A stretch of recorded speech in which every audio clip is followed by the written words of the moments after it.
Budiman Sujatmiko resmi dipecat dari Partai Demokrasi Indonesia Perjuangan atau PDIP.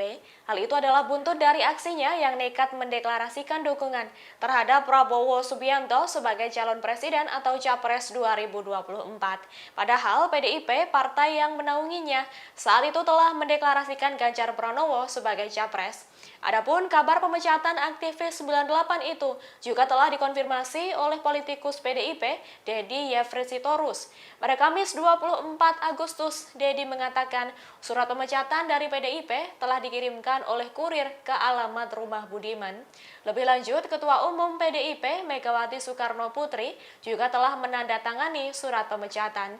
Tak hanya Megawati, Sekretaris Jenderal Hasto Kristianto juga telah membubuhkan tanda tangan tertanggal 24 Agustus 2023. PDIP menyebut dalam surat bahwa pemecatan itu merupakan sanksi organisasi.